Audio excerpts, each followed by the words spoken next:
Hello दोस्तों, मैं हरीश मिश्रा स्वागत करता हूं आपका अपने YouTube channel fine art education point में।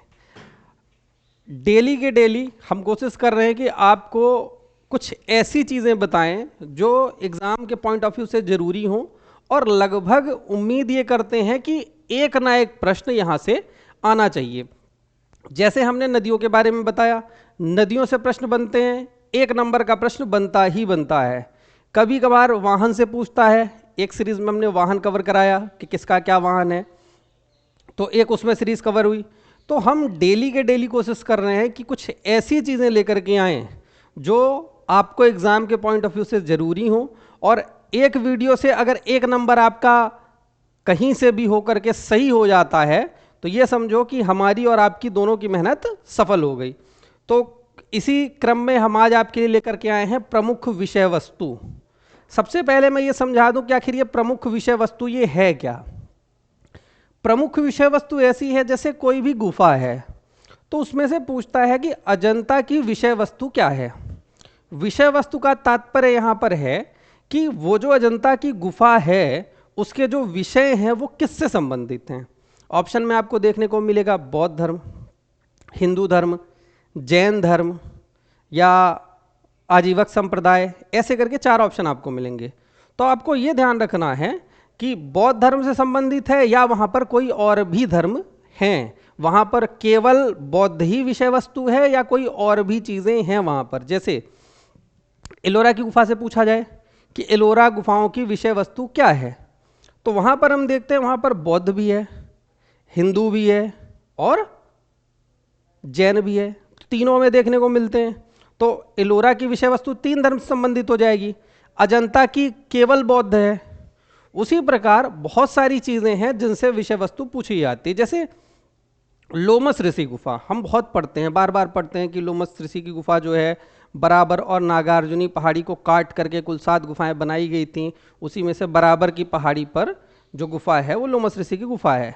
और पढ़ते हैं कि पहली काष्ठ अलंकरण की अनुकृति देखने को मिलता है, ऐसा प्रश्न भी हमें प्रीवियस ईयर में बना है तो देखा गया। अलंकित प्रवेश द्वार प्रथम कहाँ से मिले, जो कि लोमस ऋषि की गुफा से। तो ऐसे प्रश्न एग्जाम में पूछे गए। लेकिन यहाँ पर यह भी प्रश्न बन सकता है कि लोमस ऋषि की विषय वस्तु क्या है। अब विषय वस्तु का मतलब ये है कि जो लोमस ऋषि की गुफा बनी है वो किस विषय से संबंधित है। आप बताओ, मैं भी पूछ रहा हूँ, आपने इतना प्रश्न पढ़ा होगा लोमस ऋषि के बारे में, लोमस ऋषि का ये बताओ कि किस धर्म से संबंधित वो गुफा है। बौद्ध धर्म से, जैन धर्म से, हिंदू धर्म से, या इनमें से कोई नहीं। ऐसे चार ऑप्शन दे दे।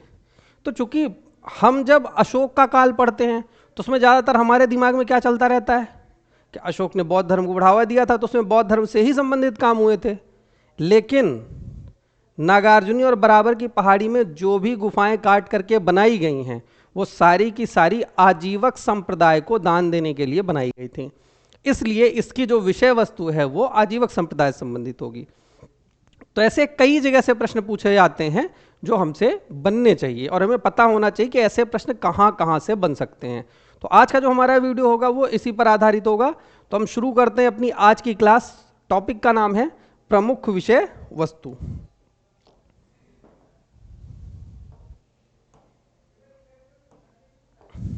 टॉपिक का नाम है प्रमुख विषय वस्तु।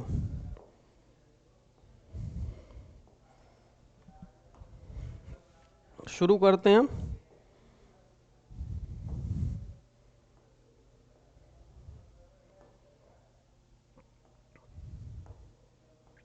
टॉपिक का नाम है प्रमुख विषय वस्तु। आज इस टॉपिक को हम कवर करेंगे। जैसे मैं बार बार कहता हूं, समझते चलो क्यों हैं, क्योंकि पढ़ तो रखा है हमने, लेकिन किसी एक परिप्रेक्ष्य से किसी चीज को देखना वो एक अलग चीज होती है। वो आप तभी समझ सकते हो जब आप चीजों को समझ रहे हो। अगर रट रहे हो तो नहीं समझ पाओगे इन चीजों को। जैसे हम कहें कि आप पूरे प्रागैतिहासिक काल से लेकर के आधुनिक कला का जो इतिहास है उसमें से आप विषय वस्तु चुनते हुए आए कि जो प्रागैतिहासिक काल थी उसका विषय क्या था, सिंधु घाटी सभ्यता में विषय क्या था, जोगीमारा में क्या था, अजंता बाग बदामी सित्तलवासा सिगिरिया इनमें क्या था, पाल शैली में क्या था, जैन शैली में क्या था, राजस्थानी शैली की विषय वस्तु क्या थी, मुगल शैली क्या थी, दक्कनी की क्या थी। इस नज़रिए को देखना, तभी आप देख पाओगे जब आप समझ रहे हो चीज़ों को। अगर आपकी अंडरस्टैंडिंग अच्छी हो रही है इस विषय पर तो आप बड़े आराम से उसको देख करके समझ सकते हो। तो अब देखो उसी तरीके से हम समझने का प्रयास करेंगे। जिन्होंने पढ़ रखा है या जिन्हें आता है तो अच्छी बात है, उन्हें आता है। जिन्हें नहीं समझ में आता उन्हें मैं सोचने पर मजबूर करूंगा। तो आप कोशिश करना सोचने की, जो मैं बता रहा हूं उससे रिलेट करना, जो आपने पढ़ा है क्या उससे वो कनेक्ट हो रहा है। तो देखो सबसे पहले इसमें हम जो शुरुआत करेंगे तो एकदम शुरू से, सबसे शुरू में हमने क्या पढ़ा था, प्रागैतिहासिक चित्रों का। जैसे सबसे पहला टॉपिक क्या आता है, प्रागैतिहासिक काल। तो प्रागैतिहासिक काल, प्रागैतिहासिक काल की विषय वस्तु क्या है, विषय वस्तु। समझ में आ गया होगा आपको प्रश्न। प्रागैतिहासिक काल की विषय वस्तु क्या है, हमें इसका जवाब बताना है। तो सबने पढ़ रखा है प्रागैतिहासिक काल की विषय वस्तु क्या है, शिकार है।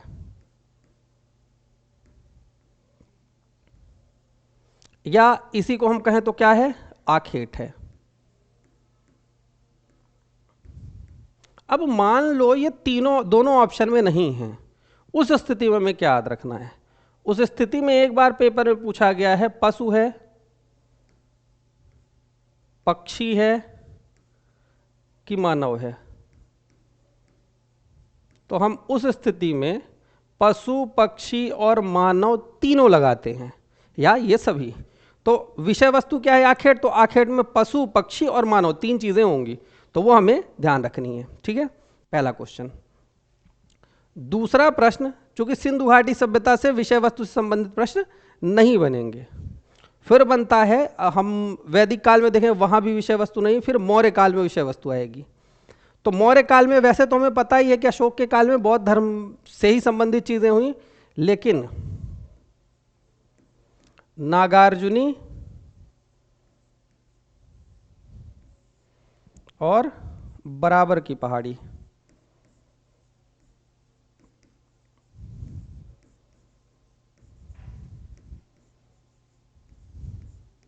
इनको काट करके कुल 7 गुफाएं बनाई गई थी। वो किस धर्म से संबंधित थी। तो यहां पर हमें क्या ध्यान रखना है, बौद्ध धर्म नहीं होगा, ये आजीवक संप्रदाय को दान देने के लिए बनाई गई थी। किसे, आजीवक संप्रदाय। इसकी विषय वस्तु क्या हो जाएगी, नागार्जुनी और बराबर की पहाड़ी आजीवक संप्रदाय से संबंधित है, इसकी जो विषय वस्तु है। उसके बाद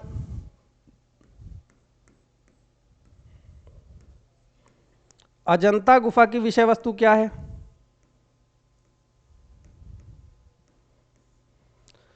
अजंता गुफा की विषय वस्तु।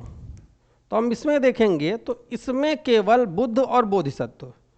तो इसमें हम लिखेंगे केवल बौद्ध, केवल बौद्ध धर्म। क्यों, क्योंकि यहाँ की जो विषय वस्तु है वो या तो बुद्ध से संबंधित चित्र बनाए गए हैं या तो जातक कथाओं से संबंधित चित्र बनाए गए हैं। तो जातक कथाएं भी बौद्ध धर्म से ही संबंधित हैं, तो इसीलिए ये पूरी की पूरी केवल बौद्ध धर्म से संबंधित है और कोई भी धर्म का यहाँ पर चित्र या मूर्ति देखने को नहीं मिलती है। अजंता के बाद हम देखेंगे गांधार शैली। कनिष्क के शासनकाल में 2 कला के केंद्र विकसित हुए थे, एक गांधार और एक मथुरा। तो गांधार शैली, गांधार शैली की विषय वस्तु क्या है, यानी गांधार शैली में किस किस से संबंधित चित्रणकार हुए। तो गांधार शैली की जो विषय वस्तु है वो केवल बौद्ध थी, ये ध्यान रखना। क्या थी, केवल बौद्ध धर्म। क्योंकि गांधार शैली में जितनी भी चीजें बनाई गई वो बुद्ध से ही संबंधित थी और उसके अलावा वहां पर कुछ भी नहीं बनाया गया है। वहीं मथुरा कला की जब देखेंगे तो बुद्ध, जैन और वैष्णव धर्म तीनों से हमें देखने को तीनों विषय वस्तु मिलती हैं। मथुरा शैली की विषय वस्तु, जब मथुरा शैली की विषय वस्तु देखेंगे तो यहाँ पर बौद्ध,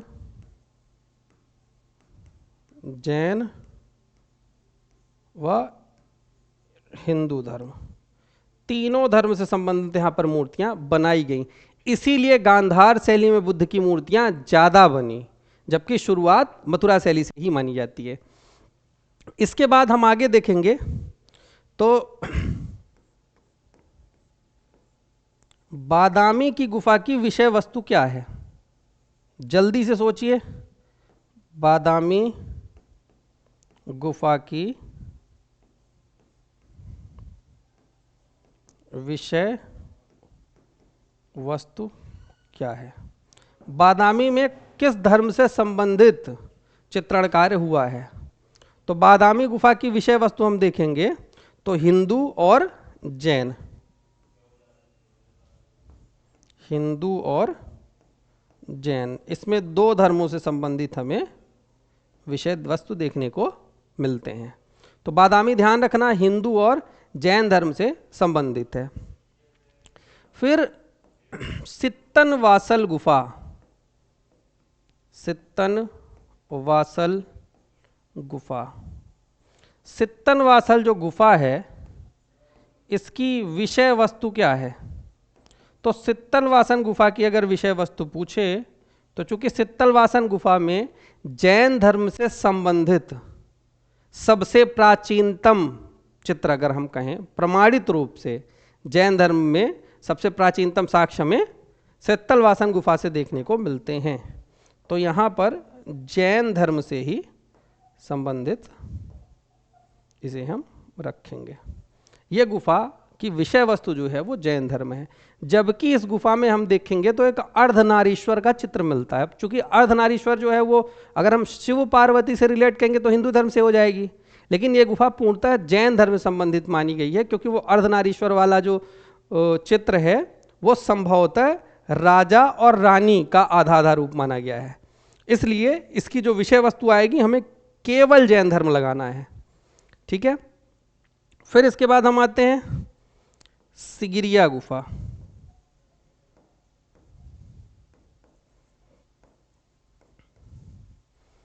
सिगिरिया गुफा की विषय वस्तु क्या है? तो सिगिरिया गुफा की विषय वस्तु जब देखेंगे तो सिगिरिया में भी बताते हैं अजंता के समकालीन, ये केवल बौद्ध धर्म से ही संबंधित होगी, बौद्ध धर्म से संबंधित है। इतनी बातें ध्यान रखना, अभी आगे भी देखेंगे, पहले ये क्लियर हो। कुछ चीज़ें बनती होंगी सबसे, कहीं कहीं कंफ्यूजन होगा किसी किसी को कुछ कुछ प्रश्नों में, तो प्रश्न आप देख लेना, इसको स्क्रीनशॉट ले लो जिसे लेना हो, फिर आगे चलते हैं।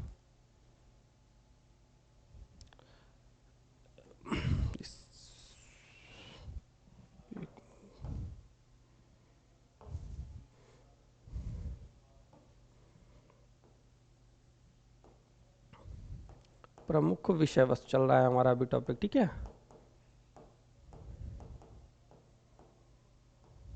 सित्तन वासल गुफा तक देख ली, अगर पूछे तो ध्यान रखना इसकी विषय वस्तु।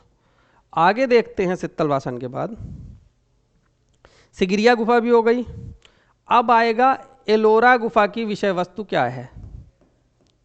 एलोरा गुफा की विषय वस्तु क्या है? एलोरा गुफा में हम देखेंगे तो बौद्ध, हिंदू और जैन तीनों धर्म संबंधित है। शुरुआत की जो गुफाएं हैं वो बौद्ध धर्म से संबंधित हैं, फिर हिंदू धर्म से संबंधित, फिर जैन धर्म से संबंधित। तो यहाँ पर तीनों धर्म संबंधित विषय वस्तु हमें देखने को मिलती है। इसके बाद एलिफेंटा गुफा। अगर आए एलिफेंटा की गुफाएं,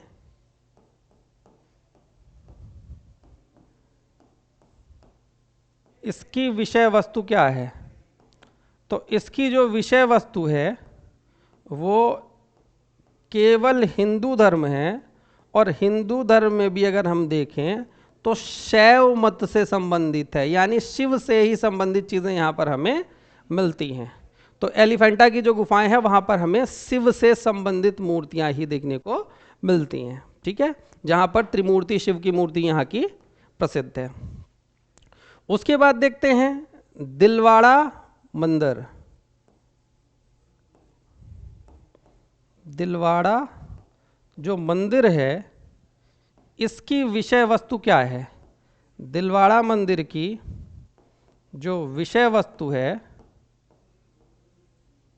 वो हम देखेंगे तो जैन धर्म से ही संबंधित है। दिलवाड़ा मंदिर जो है वो 5 मंदिरों का समूह है, और 5 के 5 जैन तीर्थकर को समर्पित मूर्ति मंदिर हैं, और वो 5 जैन धर्म से संबंधित है। इसके बाद हम देखेंगे पाल शैली आती है। तो पाल शैली की विषय वस्तु क्या है? पाल शैली की विषय वस्तु, तो पाल शैली की जो विषय वस्तु है वो केवल बौद्ध है, केवल बौद्ध धर्म से ही संबंधित यहाँ पर पोथियां चित्रित की गई, जिसे हम कहते हैं कि लघु चित्रण की परंपरा पाल शैली से शुरू होती है। वहाँ का जो विषय था वो बौद्ध धर्म से संबंधित था, फिर इसी के कंपटीशन में जैन धर्म शुरू होता है। तो जैन शैली, जैन धर्म से तो नाम से ही पता चल रहा है कि जैन शैली जो है वो जैन धर्म संबंधित, तो वो तो ऐसे पेपर में नहीं पूछेगा इतना सरल। जैसे पाल लिखा है, यहाँ बुद्ध का नाम तो लिखा नहीं है, तो ऐसे प्रश्न पूछे जाते हैं। इसके बाद देखते हैं एक गुफा है उदयगिरी की। उदयगिरी की गुफा की विषय वस्तु क्या है? उदयगिरी गुफा की विषय वस्तु क्या है, यानी उदयगिरी की गुफा किस धर्म से संबंधित है, ये पेपर में पूछा जाएगा इस तरीके से। तो हमें यहां पर ध्यान रखना है। एक और है इसी से रिलेटेड, उदयगिरी व खंडगिरी, दोनों लिख लेते हैं फिर आंसर लिखते हैं, ठीक है। उदयगिरी व खंडगिरी की गुफाएं, गुफा की विषय वस्तु क्या है? तो यहाँ पर कभी कभी कंफ्यूजन होता है, जब शुरुआत में हम पढ़ते हैं तो दिक्कत होती है, जब पढ़ने लग जाते हैं, रिवाइज करने लग जाते हैं, फिर दिक्कत नहीं होती, शुरू में ही दिक्कत होती है। तो उदयगिरी की गुफा की जो विषय वस्तु है ये हम देखेंगे। उदयगिरी की गुफा मध्य प्रदेश के विदिशा में स्थित है और ये हिंदू धर्म से संबंधित है। उदयगिरी एवं खंडगिरी की गुफा ये देखेंगे उड़ीसा में है, जो कि जैन धर्म से संबंधित है, और ये पेपर में ये दोनों खूब पूछे गए और इनकी विषय वस्तु ही पूछी गई है, तो इसलिए ये हमें अच्छे से ध्यान रखना है, ठीक है। इसके बाद आगे देखेंगे तो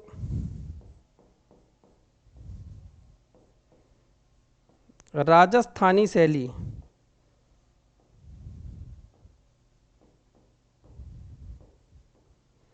राजस्थानी शैली की जो विषय वस्तु है, वैसे तो बहुत सारे यहाँ पर हम देखेंगे, राग रागिणियाँ देखेंगे, 12 हमाशा देखेंगे, लेकिन धर्म से संबंधित अगर देखेंगे तो हिंदू में वैष्णव धर्म से संबंधित,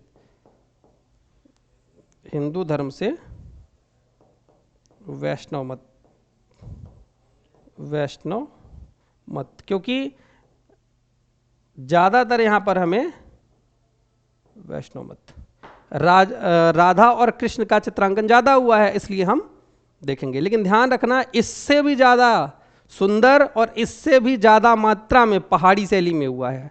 तो राधा कृष्ण का चित्रण किस शैली की विशेषता, और राजस्थानी और पहाड़ी दोनों ऑप्शन में अगर हो तो पहाड़ी में सबसे ज्यादा है। सबसे सुंदर राधा कृष्ण के चित्र कहाँ बनाए गए, राजस्थानी और पहाड़ी दोनों ऑप्शन में, तो पहाड़ी ही लगाना है। राजस्थान की केवल एक चीज ऐसी है जो पहाड़ी में कम है, वो क्या है?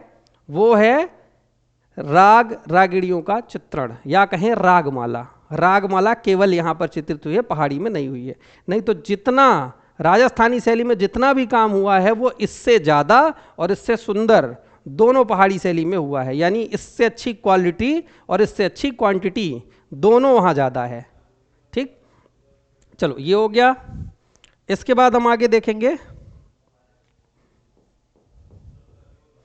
पहाड़ी शैली की विषय वस्तु क्या है, तो सेम है। पहाड़ी शैली की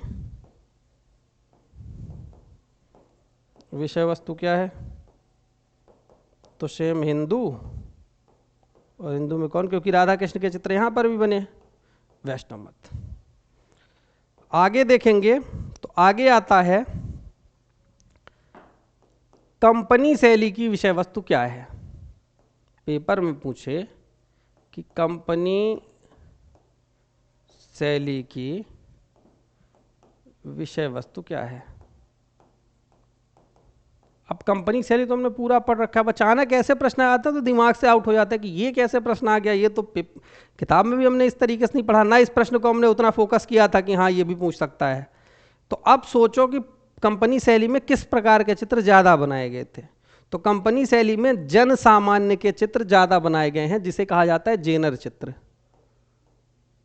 तो इसका जो मुख्य विषय हुआ वो जेनर चित्र होगा। जबकि कई तरह के, जैसे सेवक राम देखेंगे तो त्योहार के दृश्य में माहिर रहेगा, और कई थे जो भिखारियों के चित्र बनाने में, भित्ति चित्रण बनाने में, बहुत सारे चित्रकार अलग अलग विषय पर भी काम करेंगे, लेकिन मुख्य रूप से जन सामान्य के चित्र कंपनी शैली की मुख्य विशेषता होगी। तो जेनर चित्र, या इसी को हम कहें जन सामान्य के चित्र। उसके बाद कंपनी शैली के बाद अगला हमारा पॉइंट आता है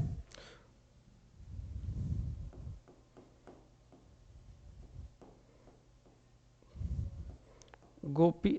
ये सब छोड़ो, एक बताते, अगर पूछेगा तो ये पूछेगा लोमस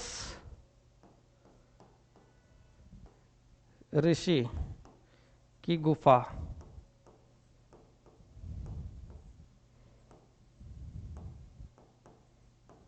इसकी विषय वस्तु क्या है। तो लोमस ऋषि की गुफा की विषय वस्तु, क्योंकि मैंने बताया कि नागार्जुन और बराबर की पहाड़ी में जितनी भी गुफाएं बनाई गई हैं वो सारी की सारी किससे संबंधित हैं, आजीवक संप्रदाय से। आजीवक संप्रदाय से। और कभी पेपर में पूछे कि आजीवक संप्रदाय का संस्थापक किसे माना जाता है, तो आजीवक संप्रदाय के जो संस्थापक हैं उनका नाम है मक्खली गोशाल। मक्खली गोशाल, ये आजीवक संप्रदाय के संस्थापक माने जाते हैं।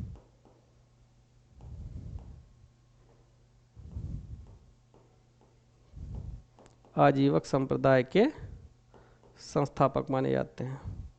तो इस प्रकार जो लोग तैयारी कर रहे हैं वो अपनी इस तरीके से भी एक दृष्टिकोण रखें कि कभी अगर इस तरीके से विषय वस्तु से संबंधित प्रश्न पूछे गए हैं और पूछे जा सकते हैं, तो आपको मेन विषय हमने करा दिए, इतनी गुफाएं, इन्हीं से प्रश्न पूछा जाता है कि इनकी मुख्य विषय वस्तु क्या होगी।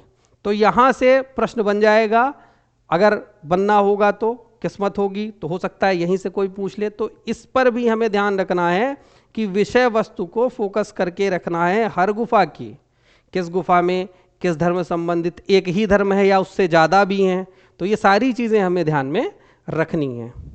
तो आप अपनी तैयारी अच्छे से करते रहें, जितना समय आपके पास बचा है अभी पर्याप्त समय है, इतना कम भी नहीं है, बहुत ज़्यादा परेशान मत हो किसी भी चीज़ को लेकर के।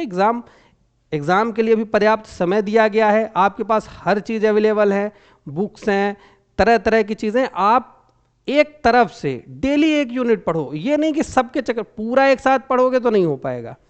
1 यूनिट डेली पढ़ो, लेकिन उसको अच्छे से पढ़ो, ऐसा पढ़ो कि जैसे अगर आज हमने कंपनी शैली पढ़ी तो अब कंपनी शैली से कुछ भी पूछ लो, चैलेंज कर सको किसी को। ऐसे 30 दिन आपको मेहनत करनी है, 30 दिन में 30 यूनिट, और 30 यूनिट में तो लगभग इंडियन आर्ट सब खत्म हो जाएगा। तो इस तरीके से आप अपनी तैयारी करें और बहुत ज़्यादा टेंशन मत ले। पहले भी मैं बता रहा हूँ कि पेपर का लेवल जो होगा, टीजीटी का लेवल सरल ही आना है, क्योंकि टीजीटी और पीजीटी 2 लेवल हैं। तो जब टीजीटी का इतना टफ कर देगा तो पीजीटी का किस लेवल में रखेगा, और अगर टीजीटी का टफ किया, पीजीटी का बहुत टफ किया, तो फिर हायर का क्या करेगा। और फिर नेट में जो प्रश्न आते हैं उसका क्या लेवल करेगा। तो ये ध्यान रखना, एक बात हमेशा ध्यान रखना, जैसे पेपर में अभी आप जब प्रीवियस ईयर के पेपर लगाते होगे तो आपके दिमाग में एक ही बात आती होगी कि अगर हम उस साल पेपर दिए होते तो हम उस समय पर निकाल लेते। कोई भी पुराना पेपर अगर उठा करके टीजीटी का देखते हो, सोचते हो कितना कितना सरल सरल प्रश्न पूछा गया है।